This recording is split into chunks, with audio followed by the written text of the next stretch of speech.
Hello दोस्तों, मैं रजनीकांत। मेरे YouTube channel study with Rajni में आपका स्वागत है।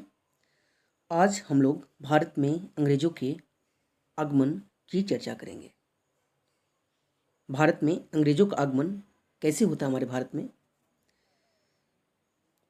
भारत आने वाला जो पहला अंग्रेज था वो था John Milton Hawk. John Milton Hawk के बारे में ज़्यादातर बुकों में आपके नहीं मिलेगा। जॉन मिल्टन हॉक स्थल मार्ग से भारत आया था। 1597 से 99 के बीच आया था। इसके बारे में स्पष्ट जानकारी नहीं है कि कब यह आया था, ठीक है, लेकिन ऐसे कुछ इतिहासकारों का मानना है कि 1599 से 97 के बीच आया था। 1599 ईस्वी में 217 व्यापारियों ने ब्रिटेन की तत्कालीन महारानी एलिजाबेथ प्रथम जो थी उनसे व्यापार करने की अनुमति मांगी। महारानी एलिजाबेथ ने 31 दिसंबर 1600 ईस्वी को चार्टर अधिनियम के तहत 15 वर्षों तक पूर्वी देशों के साथ व्यापार करने की अनुमति दी। ये चार्टर अधिनियम कहने का तात्पर्य है कि महारानी के जो राजाज्ञा होते थे, राज्यादेश होते थे, वही चार्टर अधिनियम के नाम से जाने जाते हैं। इस कंपनी में कहा जाता है कि महारानी एलिजाबेथ भी शेयर थीं।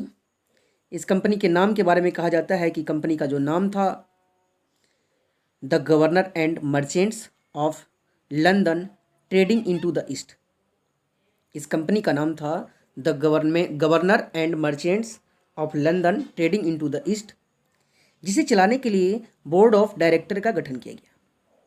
बोर्ड ऑफ डायरेक्टर में कुल मिलाकर बोर्ड ऑफ डायरेक्टर कहने का तात्पर्य है निदेशक मंडल, जिसमें कुल 26 व्यक्ति थे, जिसमें एक निदेशक था जिसे डायरेक्टर बोलते हैं हम लोग, और एक यहाँ पे उप निदेशक था डिप्टी डायरेक्टर, और 24 इसके मेंबर थे, 24 मेंबर्स थे। 1603 ईस्वी में महारानी एलिजाबेथ की मृत्यु हो गई। महारानी एलिजाबेथ प्रथम की मृत्यु होने के बाद वहाँ का जो शासक बना उसका नाम था जेम्स प्रथम, ठीक है, वहाँ का जो शासक था जेम्स प्रथम। अब यहाँ पे एक क्वेश्चन पूछता है कि महारानी एलिजाबेथ के समकालीन भारत में कौन था। तो उस समय जो समकालीन की बात की जाती है तो अकबर जो थे समकालीन थे महारानी एलिजाबेथ के, क्योंकि अकबर की मृत्यु भी जो है 1605 ईस्वी में होती है। तो यहाँ पे हम लोग देखते हैं जेम्स प्रथम जो है, जेम्स प्रथम का एक राजदूत था। इंग्लैंड के राजा जो थे जेम्स प्रथम का एक राजदूत 1608 ईस्वी में कैप्टन हॉकिंस अंग्रेज अधिकारी के रूप में भारत में जहांगीर के दरबार में आता है, ठीक है। और इसके बारे में एक क्वेश्चन पूछता है कि भारत जब आता है तो किस जहाज से आता है। कैप्टन हॉकिंस किस जहाज से भारत आया था, तो उस जहाज का नाम था हेक्टर जहाज से भारत आया था। और एक क्वेश्चन पूछता है कि किसके नाम का पत्र लेकर के भारत आया था, तो भारत जो है यह अकबर के नाम का पत्र लेकर के आया था, क्योंकि उस समय में वहाँ पे कहीं भी जो है डाक तार इस तरह की कोई व्यवस्था नहीं थी। और जिस समय अंग्रेज यहाँ आए करते थे, अंग्रेजों को पता चलता था पहले कि अकबर यहाँ का राजा है। जानते जानते तो पता चला इन लोगों को कि फिर यहाँ का जो शासक है वह जहांगीर है। तो उससे पहले जो है अकबर के नाम का पत्र लेकर के कैप्टन हॉकिंस भारत आया और वह पहुँचा जहांगीर के दरबार में। और अकबर का नाम का जो पत्र लिया था उसमें जो है व्यापारिक संबंध की चर्चा की गई थी। कारण था कि जेम्स प्रथम ने ही संदेश इसलिए भेजा था भारत में अकबर के नाम से, क्योंकि इसके पहले जो है पुर्तगाली भी यहाँ पे आ चुके थे। पुर्तगाली यहाँ पे थे और यहाँ पे डच भी थे, पुर्तगाली भी थे और डच भी थे। और स्वाभाविक सी थी कि यदि अंग्रेज आते तो यहाँ पे संघर्ष करना पड़ता। तो इन संघर्ष से बचने के लिए इन्होंने सबसे पहले कूटनीति का सहारा लेते हुए राजा को एक मैत्री संबंध लिखा, ठीक है। अब देखिए आगे हम लोग बात करते हैं। कैप्टन हॉकिंस जो है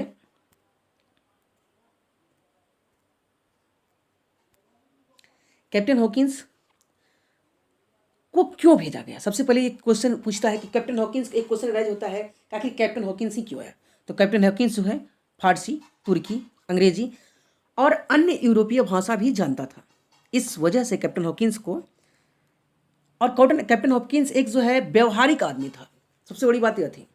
इसलिए उसे जो है जहांगीर के यहाँ पे अकबर के दरबार के लिए भेजा गया था, भारत में भेजा गया था, जो कि भारत में जो है यह जहांगीर के दरबार में पहुंचा था।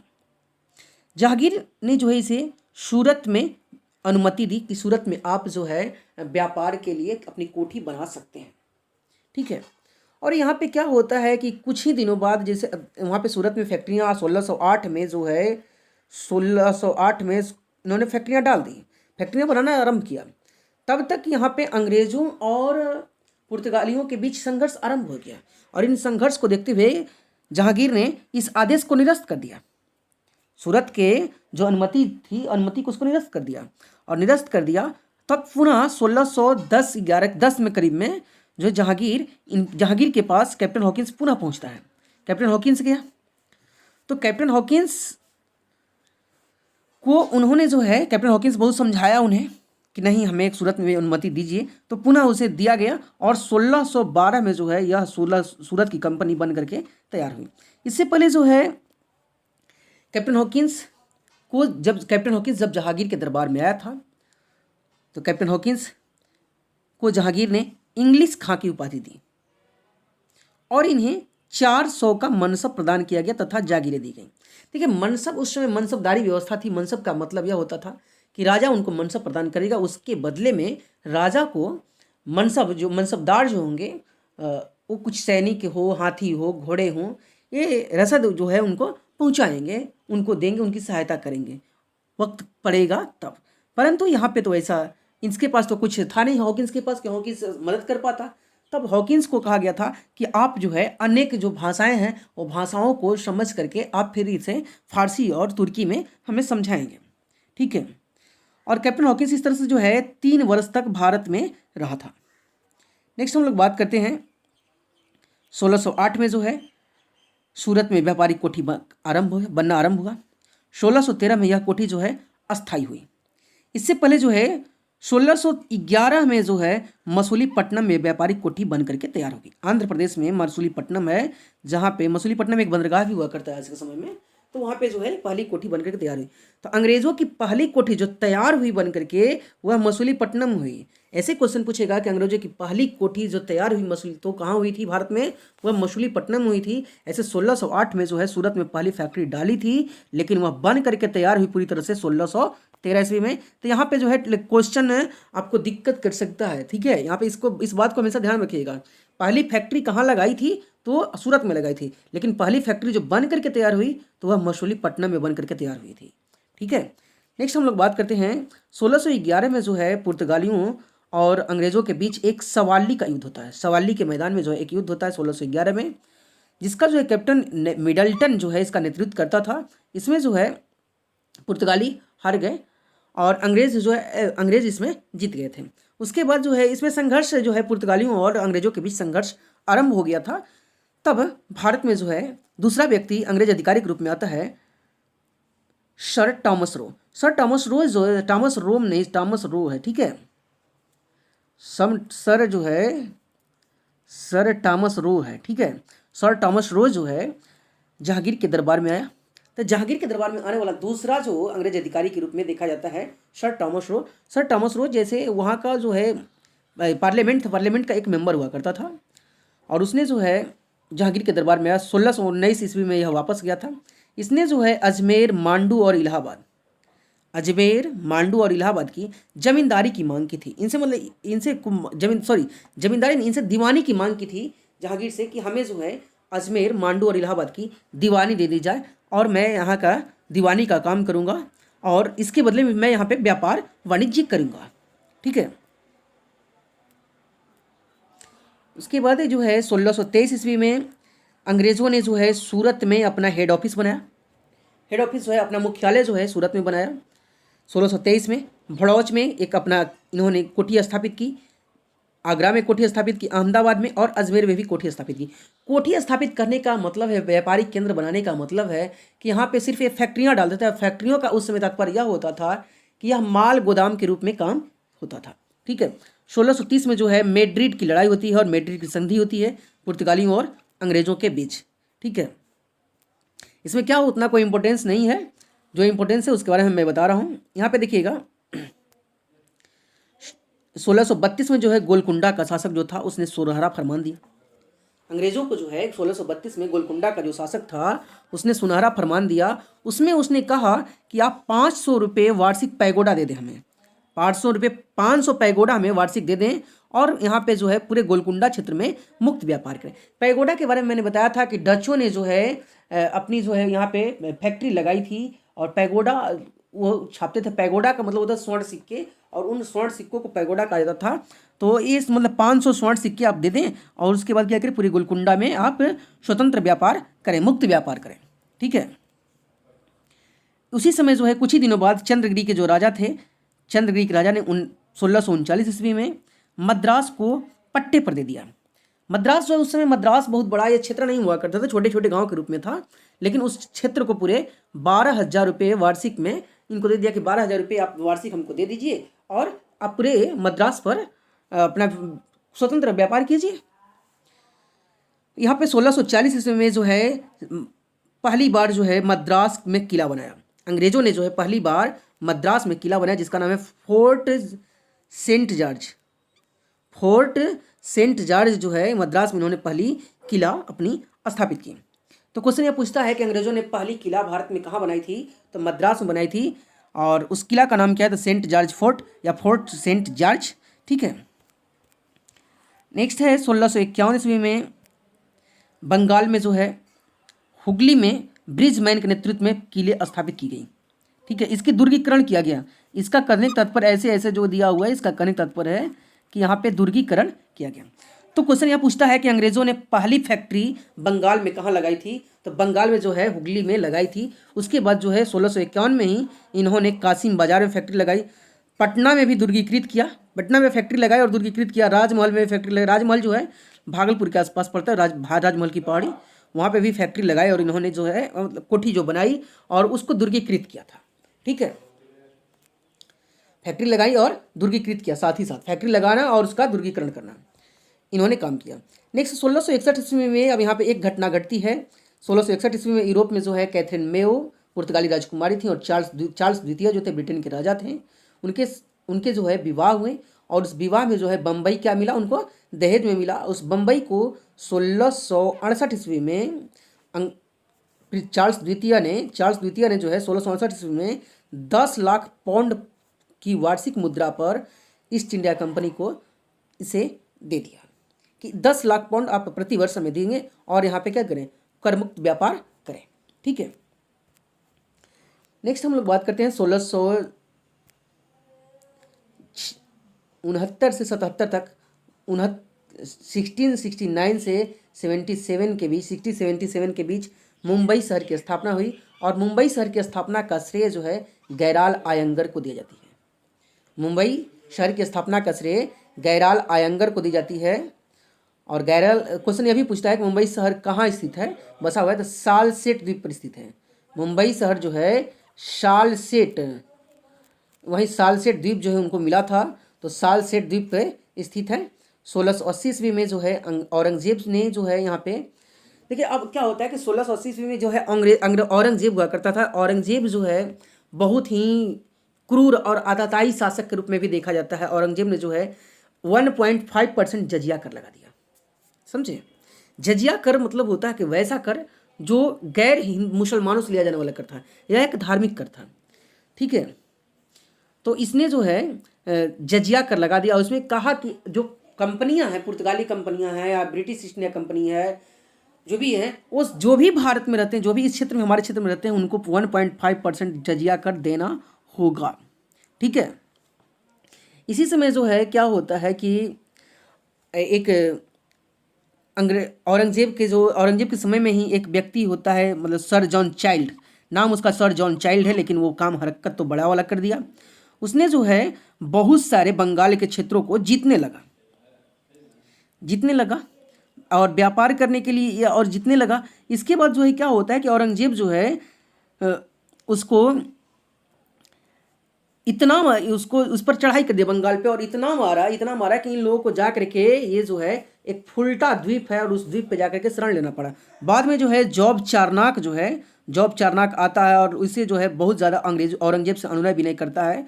तो उसने जो है उसने औरंगजेब ने कहा था कि 1.5 लाख रुपया हमें जुर्माना दे दीजिए और बंगाल में व्यापार कीजिए आप, ठीक है। उसके बाद जो 1687 ईस्वी में जॉब चारनाक के समय में जो है हेड ऑफिस जो है सूरत से मुंबई शिफ्ट कर दी गई, ठीक है। हेड ऑफिस जो है सूरत से मुंबई शिफ्ट कर दी गई। 1688 में जो है इंग्लैंड में क्रांति हुई। इंग्लैंड में जो है गौरवपूर्ण क्रांति कही जाती है। जेम्स द्वितीय और विलियम द्वितीय और मेयो के विरुद्ध ये हुआ था आपस में, ठीक है। और उसी समय जो होता क्या है कि 1688 में जो है इंग्लैंड में संसद की स्थापना होती है और इसके तहत जो है एक और कंपनी जो है ब्रिटिश ईस्ट इंडिया कंपनी में जैसे भारत के साथ पूर्वी देशों के साथ व्यापार करने के लिए आती है, English company trading into the east, यह कंपनी आती है, ठीक है। और इसके बाद जो है कुछ दिनों के बाद जो है बाद में इन दोनों कंपनियों का विलय कर दिया जाता है। तो इसके बारे में हम लोग आगे पढ़ेंगे, ठीक है। अभी इसके बारे में पढ़ेंगे हम लोग।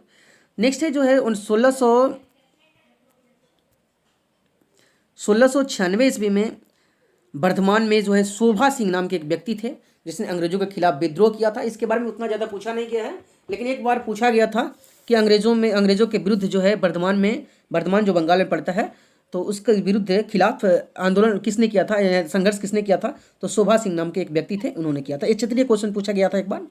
चलिए आगे हम लोग बात करते हैं। 1698 ईस्वी में जो है अजीमुर्शान जो है बंगाल का सूबेदार हुआ करता था।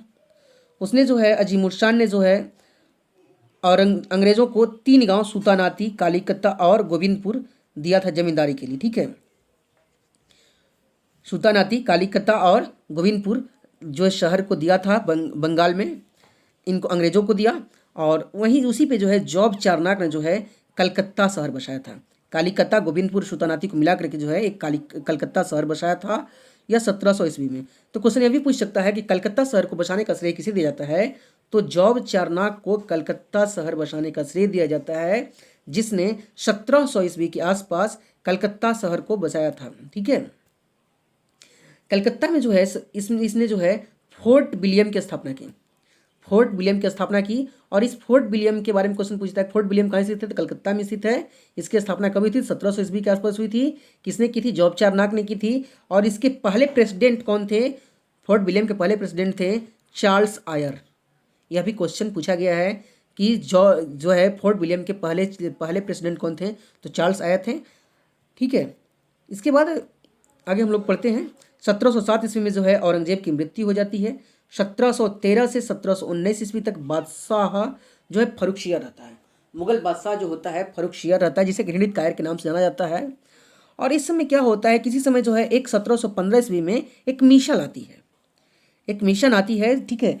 और यह ब्रिटेन से मिशन आती है, जिसमें जो है 3 व्यक्ति होते हैं। जॉन शरमन जो है इसका नेतृत्व कर रहे थे, हैमिल्टन थे और ख्वाजा शेहुर्द थे। ख्वाजा शेहुर्द इसलिए रखे गए थे कि ये द्विभाषी थे, ये दोनों भाषाओं को जानते थे, फारसी को भी जानते थे, अंग्रेजी को भी जानते थे, इसलिए इनको साथ रखा गया था। हैमिल्टन जो है उस समय के सर्जन हुआ करते थे और जॉन शरमन जो है वह ब्रिटिश पार्लियामेंट के एक मेंबर हुआ करते थे।